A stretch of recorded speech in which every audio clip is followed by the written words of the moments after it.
Hi, my name is Jenny Lauren Dowden for Conduit News, and today we are joined with Arkansas Secretary of State John Thurston. As many of you know, he is running for re-election. Good morning.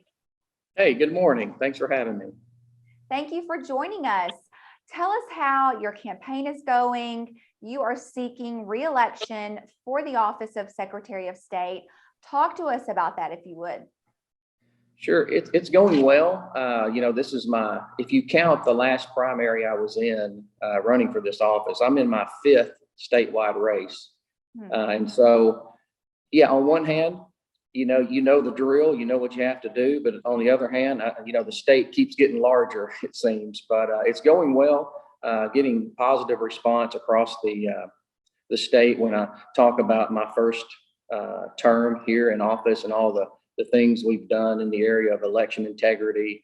Also the business commercial service division, which I know Conduit listeners are interested in. That deals with the people when they file their LLCs and those sorts of things. And so, but yeah, it's going great.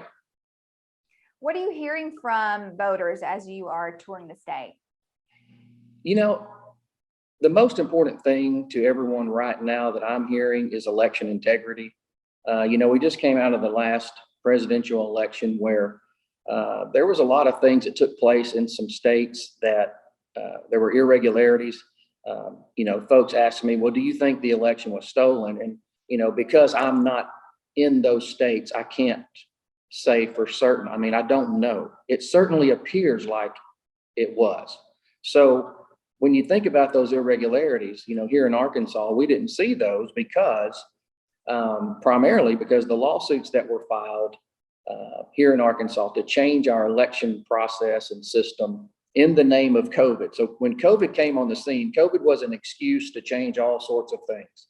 Right. Well, elections, it was like an open door for the far left. Okay, well, here's our chance. Let's put in vote by mail, drop boxes, ballot harvesting, all of those sorts of things. And if you look at those states where they changed their process, that's where the irregularities came from. So in Arkansas, when the lawsuit was filed, long story short, I released a statement pertaining to that lawsuit, and the judge threw that out of court. So it never saw the light of day in a courtroom because of some proactive actions that I took early on. Well, talk to us about those measures. And then I've certainly heard, I'm sure you have as well, about that 2020 election. While there's no irregularities here in Arkansas that you say, a lot of people, now feel, what, it doesn't matter if I vote or not. It's not an honest election. It's rigged. Right. How do you combat that? I just do my best to educate everyone about our system here. The last thing we want is to federalize elections. And so, HR 1, HR 4, those were some far left Democrat legislation in Washington that was wanting to change how we do elections, basically give us a California style election. So even though I am for states running their own elections, it's in the Constitution. We need other states to step up. We have to take ownership of our elections. Okay. It's like a three-legged stool. This is how I describe it to everyone. So you have the statute, the laws that govern our elections. You have the technical side, the equipment, and then you have the human side, the people that actually run the elections: county clerks, election commissioners, right, poll workers, and all three parts are none of them's more important than the other two. And you can have the best laws in the world, voter ID, which I'm 100% for. But if you have a poll worker who doesn't check ID, then your law is no good. So we need people to be involved at every level. But I do want to encourage folks, the last thing we want to do is not participate in our form of government by voting, which is the most important thing. Absolutely. You also briefly touched on this. Businesses, whether they are filing an LLC, whatever that is, I think more and more, especially with the hit on small businesses and recovering from COVID, they're not looking for additional hoops to jump through, that sort of thing. talk to us about your efforts over your last term and Yeah. what you would like to accomplish moving forward. Sure. So during the pandemic, not only did we see record turnout in the election, but also, if you remember the PPP loans that small businesses and could apply for. So we had about 20,000 businesses reach out to our office because they had to get their proof of good standing and to prove that they're still active in good standing. And so we had to process those during that same year. So we were busy in every department. We also waived late fees on the franchise tax during that time because, folks were struggling, just trying to keep their business afloat. Something I did my first year in office, Northwest Arkansas accounts for 40% of the transactions that we do in our office. The LLCs, the nonprofits, corporations, all of those things, 40% of the state's total is from Northwest, the Northwest region. And so we opened a satellite office my first year in this office, and it's in Fayetteville. And so we've received great response from that area. And so, yeah, it's You mentioned the franchise tax. Arkansas still has that. We're seeing efforts in other states looking to eliminate the franchise tax. Is that something that you are interested in promoting? And what would be the obstacles to accomplish that? Sure. I think, yes, to answer your question in short, yes. Obviously, it would be the legislatures would have to determine that. The only thing, when it comes to funding, you take one revenue stream away, you need to figure out where, to find that. But since we, at least they say we have a surplus at this point, and I think the legislatures are really going to work on this the next session to begin to look at revenue streams that may not be needed, and then, make adjustments accordingly. But I do want to commend the General Assembly. I know we had a rough session last time. There's a lot of, it gets heated. However, it was a pretty conservative General Assembly, in my opinion. When I was elected, the Democrats controlled the House and the Senate. I was under a Democrat governor in 2010 or 2011. And each session that I've been able to witness, in my opinion, has continued to just be more conservative each time. So definitely optimistic. We want to see that trend continue too. So during COVID last year, I believe, when the federal government, when the Biden administration came down with that mandate regarding COVID vaccines, you were one of the first ones who then responded and said, no, here at the Capitol, we're not going to require that. We're not going to require that of our employees or, proof of, I believe, immunity, or, you haven't had. Talk to us about why you made that decision early on. Did you receive any pushback there from elected officials? Just talk to us about that.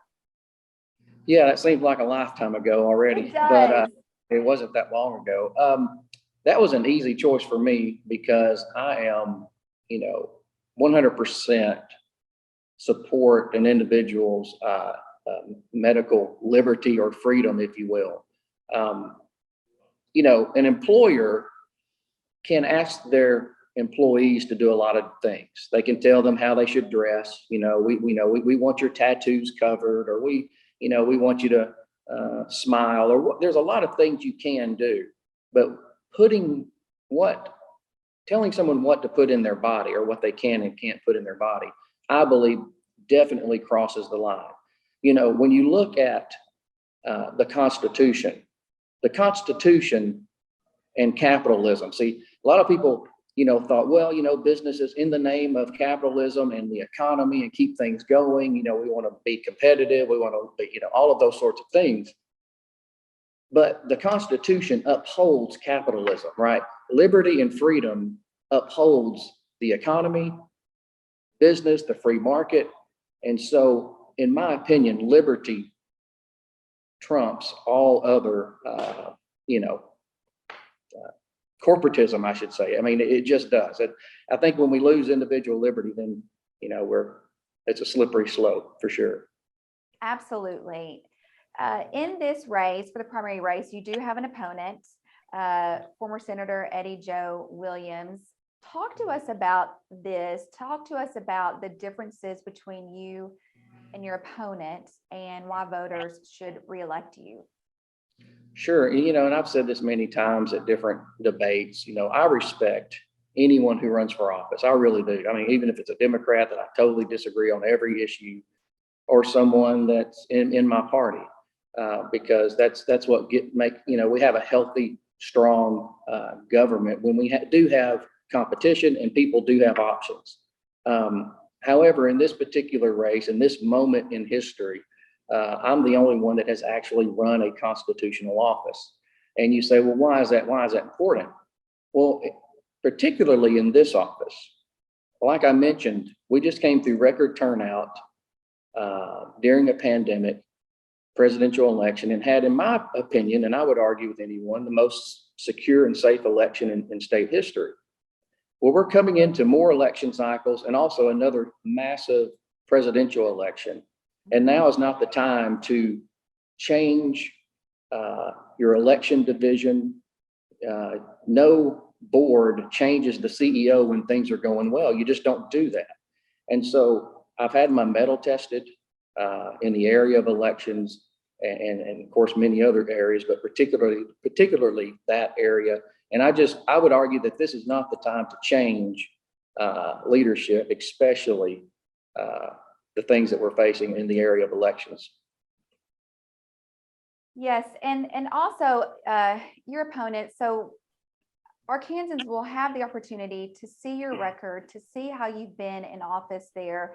Some people may remember or think about, when Eddie Joe was in office as a senator, he would say one thing such as, no, I oppose Medicare expansion, I oppose Obamacare, and then would be for it. And then also some people would raise a flag about his PACs and how he would then use that money. Is that anything that you would like to speak on? Do you have any PACs in your name? Talk to us about that. I do not have a PAC in my name. And here's the reason, especially as Secretary of State. So I'm Chief Election Officer. And when you think about a PAC, what is it? It's a political action committee, if I'm saying that correct. So the very nature of a PAC is to take political action, okay? And PACs have their place. I mean, I'm all for it. But if you're Chief Election Officer, my question would be, who are you going to give money to, and who are you going to take money from if you are the Secretary of State? And you bring up an interesting point, because not only has he had PACs in the past that you can Google and look at some of the activity. He opened another PAC 1 month after he announced running for this office, and so it begs the question: okay, if you're getting back into the PAC business, then who are you giving to, and who are you going to take money from? Because you are going to be, if elected, the Chief Election Officer. And so, but no, to answer your question, no, I do not have a PAC, and definitely do not see any need for one in this capacity. Well, talk to us about how Arkansans can get involved in your campaign to learn more. Tell us about that. Sure. Everyone has a Facebook page, John Thurston for Secretary of State, and then votejohnthurston.com is the website. And, and I know we're going to wrap up, and I just want to thank everyone for the opportunity to serve the state of Arkansas. I was in the ministry for 13 years before I ran for office, and I simply got involved to serve, and that is the truth. And it's been an absolute honor, and I hope Arkansans will allow me to serve them one more term as secretary. And if they do, that will be it. Due to term limits, which I'm 100% for term limits, then that will be it. I can serve 2 terms as secretary, and hope they'll allow me to. Well, good luck with your race. We will be watching, and please come on Conduit again soon. All righty. Thanks so much.